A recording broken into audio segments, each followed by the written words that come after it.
Ketika Megawati Hangestri resmi diumumkan sebagai rekrutan baru Fenerbahce, suasana dunia voli langsung riuh. Bukan hanya karena ia datang dari Asia, tapi karena ia datang dengan reputasi yang dibentuk dari Liga Korea, liga yang tak semua orang Eropa anggap setara. Banyak yang meragukan, tapi tak sedikit juga yang antusias. Media sosial meledak. Fans Indonesia menyerbu akun Fenerbahce dengan dukungan penuh, sementara sebagian fans lokal Turki mempertanyakan, kenapa pemain Asia? Apakah ini rekrutmen karena viralitas semata? Di tengah riuh itu, satu sosok diam-diam mengamati, Eda Erdem, sang kapten. Eda tahu, ini bukan rekrutan biasa. Ini keputusan berisiko tinggi. Dan jika gagal, bukan hanya Megawati yang akan jadi korban. Tim pun bisa kehilangan reputasi profesionalnya. Maka Eda bersiap, bukan hanya untuk musim baru, tapi untuk badai yang datang lebih awal. Belum sempat Megawati menginjakkan kaki di lapangan latihan, komentar pedas mulai muncul. Salah satu yang paling mencolok datang dari sesama bintang nasional Turki, Zehra Gunes. Ia menyebut transfer ini sebagai eksperimen Asia, sebuah kalimat yang langsung viral dan memicu amarah fans Indonesia. Apakah itu sekadar candaan? Apakah benar-benar ada ketidaksukaan? Tak ada yang tahu pasti. Tapi publik sudah menilai, ini bukan cuma soal voli, ini soal penerimaan dan diskriminasi. Atmosfer mendadak jadi tegang, bahkan sebelum Megawati menyentuh bola. Eda Erdem akhirnya angkat bicara di konferensi pers. Dengan tenang, tapi tegas. Kami percaya pada kualitasnya, ujarnya. Megawati direkrut bukan karena sensasi, tapi karena statistik dan kerja keras. Di balik kalimat itu, ada satu pesan besar, cukup sudah dengan sindiran. Sekarang waktunya memberi ruang. Eda tahu, banyak yang melihat Megawati hanya sebagai fenomena media sosial. Tapi ia melihat sesuatu yang lebih besar, angka-angka. Statistik Megawati di Liga Korea menunjukkan efektivitas tinggi sebagai opposite hitter, efisien, stabil, dan tahan tekanan. Saat rapat internal sebelum transfer, Eda bahkan menganalisis sendiri data performa Megawati. Kami tidak beli sensasi, katanya. Kami beli performa. Kata-kata itu bukan cuma untuk publik, tapi juga pesan untuk rekan setim yang mulai mempertanyakan keputusan klub. Meski begitu, bayang-bayang keraguan masih melayang di atas kepala Megawati. Ia belum bermain, tapi tekanan sudah menghimpit. Disinilah Eda merasa perannya sebagai kapten benar-benar dimulai.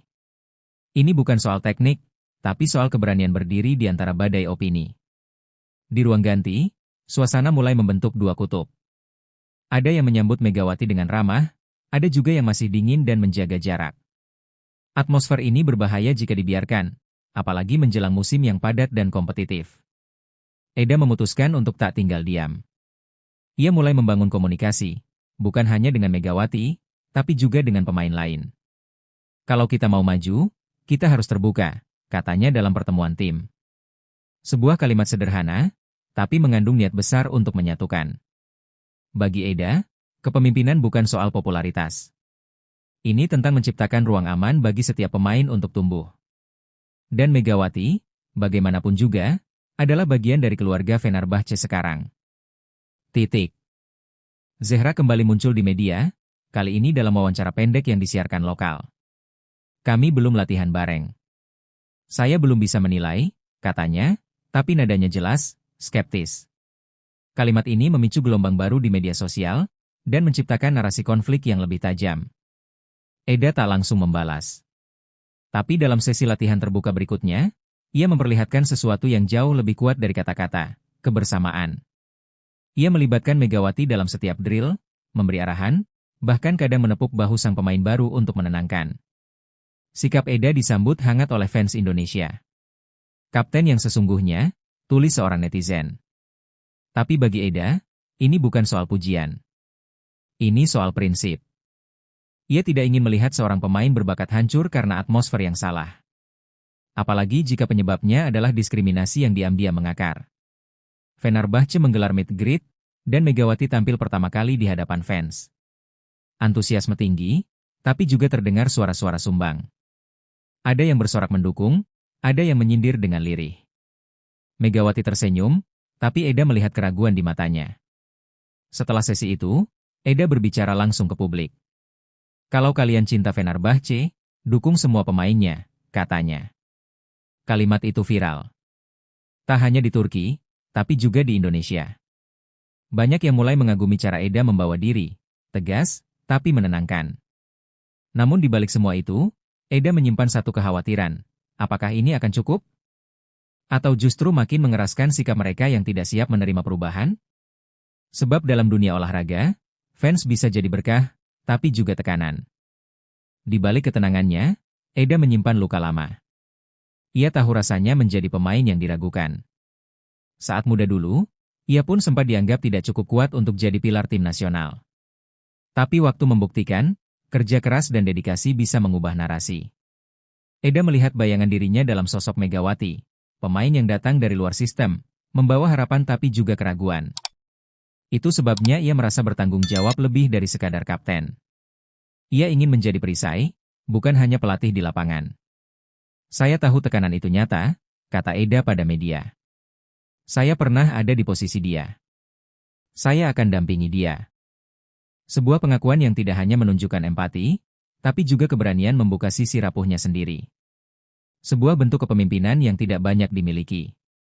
Hari itu akhirnya tiba. Latihan perdana bersama tim utama. Semua mata tertuju pada Megawati. Bahkan media hadir, mengabadikan setiap langkah dan sentuhan bola. Tidak ada ruang untuk kesalahan, tidak ada waktu untuk adaptasi perlahan. Tapi Megawati menjawab dengan tenang. Ia menunjukkan servis keras, spike akurat, dan blok yang solid. Eda, yang mengamati dari sudut lapangan, hanya mengangguk puas. Ini dia, bisiknya pada pelatih. Sekarang biar mereka lihat sendiri. Di ruang ganti, senyum mulai merekah. Beberapa rekan mulai menyapa Megawati dengan lebih hangat. Zehra masih diam. Tapi setidaknya, tak ada lagi komentar pedas. Untuk Eda, itu sudah langkah maju. Yang penting, Megawati mulai membuktikan dirinya. Pertandingan debut Megawati di Liga Turki digelar dengan sorotan besar. Tiket ludes, siaran langsung ditonton jutaan pasang mata. Banyak yang menunggu momen jatuhnya si pemain Asia viral ini. Tapi Megawati tampil stabil, mencetak angka demi angka. Eda tak hanya bermain, tapi juga terus memberi dukungan verbal di lapangan. Bagus, teruskan, atau santai, gue cover, menjadi rutinitas yang memperkuat chemistry mereka. Pelatih tersenyum puas. Fans mulai berubah pikiran. Usai pertandingan, hashtag Mega bisa trending di dua negara. Bahkan beberapa fans Turki mulai membuat banner bertuliskan, Welcome, Mega. Sebuah pembuktian kecil, tapi berarti besar. Tidak semua penilaian bisa diubah dengan kata-kata. Tapi performa? Itu bicara sendiri. Di sebuah wawancara eksklusif, Eda menyampaikan sesuatu yang mengejutkan. Kami pernah kehilangan pemain bagus karena diskriminasi. Saya tidak mau itu terjadi lagi. Pernyataan yang langsung menohok dan membuka luka lama dunia voli Turki. Media mulai berspekulasi. Siapa yang dimaksud? Apakah pemain Asia lain? Atau pemain minoritas yang tak pernah mendapatkan panggung? Fenerbahce selama ini dikenal profesional, tapi sistem di baliknya ternyata masih menyisakan celah gelap.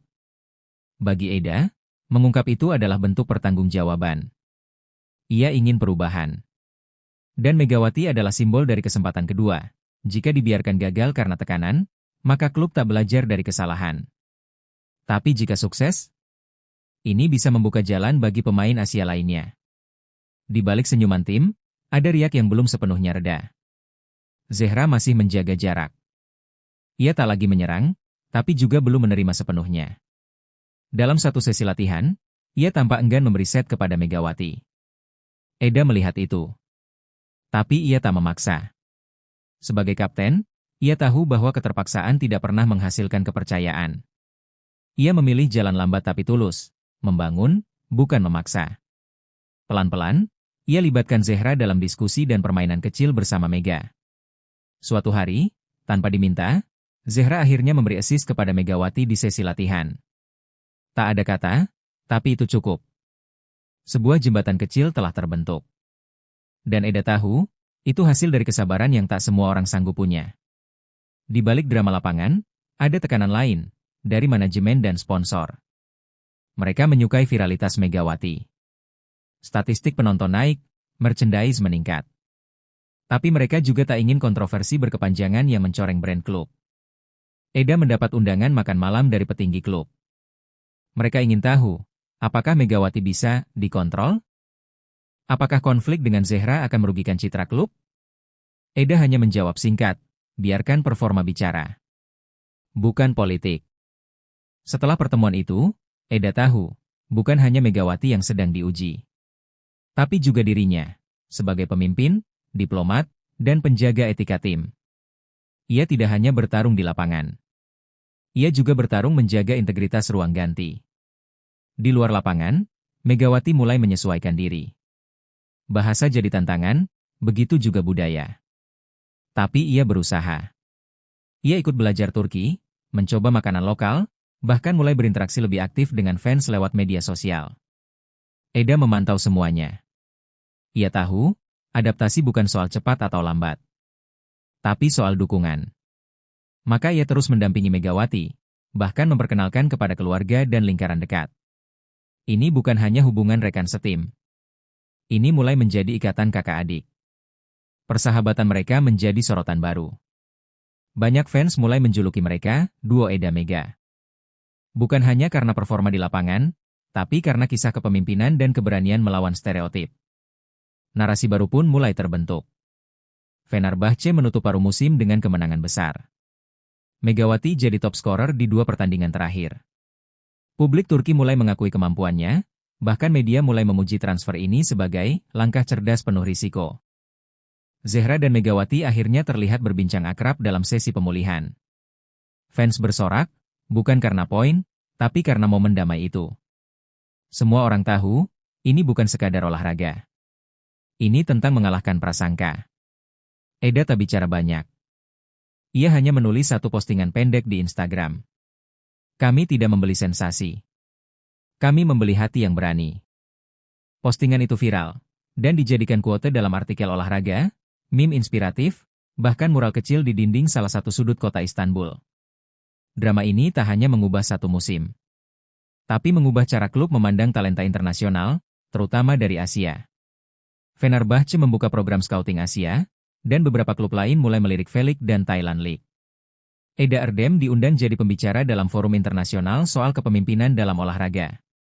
Dalam pidatonya, ia berkata, kadang, tugas seorang kapten bukan memenangkan piala, tapi memastikan tidak ada yang jatuh tanpa pertolongan.